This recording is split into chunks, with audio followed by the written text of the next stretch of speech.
สวัสดีครับเครื่องบินครับ N3F นะครับผมทดสอบสินค้าให้พี่ๆลูกค้าก่อนส่งนะครับอันนี้มีของพี่จิรพัฒน์นะครับ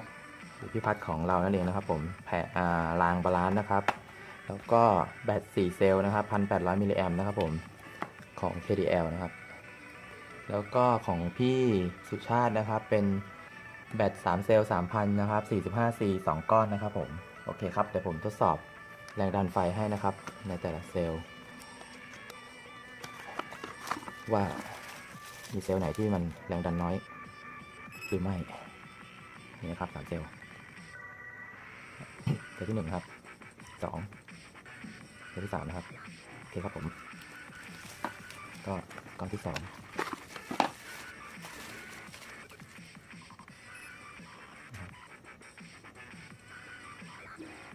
เซลล์ที่1นะครับเซลล์ที่2เซลล์ที่3โอเคครับของพี่สุชาตินะครับแรงดันไฟปกตินะครับดู4เซลล์นะครับ KD Lipo นะครับครับผมมีสายรัดแบตให้ด้วยนะครับแล้วก็น่าจะเป็น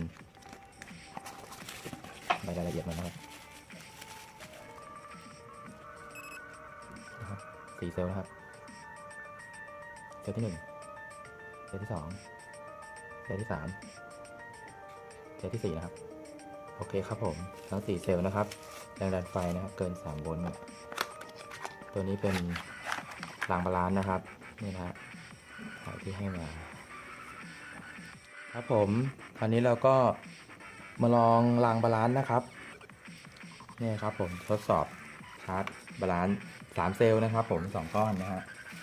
ลักษณะการใช้งานก็เสียบนะครับตามแจ็คจีนนะครับส่วนสายบาลานซ์ก็ไปเสียบตามพอร์ตบาลานซ์เซลล์นะครับว่า3เซลล์ก็เสียบพอร์ต3เซลล์2เซลล์4เซลล์ก็ว่ากันไปนะครับอันนี้ก็เสียบเครื่องชาร์จโอเคครับพอเครื่องชาร์จทำงานแล้วก็ไปที่นะครับเมนูบาลานซ์นะครับเลือกเซลล์นะครับให้เป็น3เซลล์นะครับแอมป์ก็ตั้งเท่าไหร่ก็ตั้งไปอันนี้ผมแค่ทดสอบเฉยๆนะครับว่า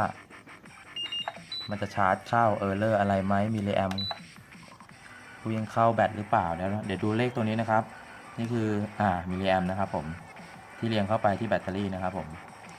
โอเคครับก็เรียบร้อยครับผมชาร์จได้นะครับเดี๋ยวจะส่งสินค้าให้ครับสวัสดีครับวิธีการใช้งานนะครับก็เสียบในลักษณะนี้นะครับผมนะก็จะมีสายนะครับสาย6เซลล์มาให้นะครับก็เสียบจากตัวรางนะครับ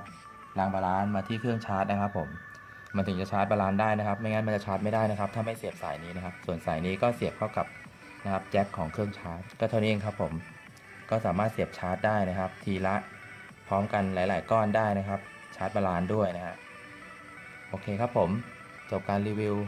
การทดสอบสินค้าก่อนส่งเพียงเท่านี้ครับเดี๋ยวจะส่งให้นะครับพี่ๆลูกค้าทุกท่านทุกพิมพ์ครับ N3F ขอบคุณครับสวัสดีครับ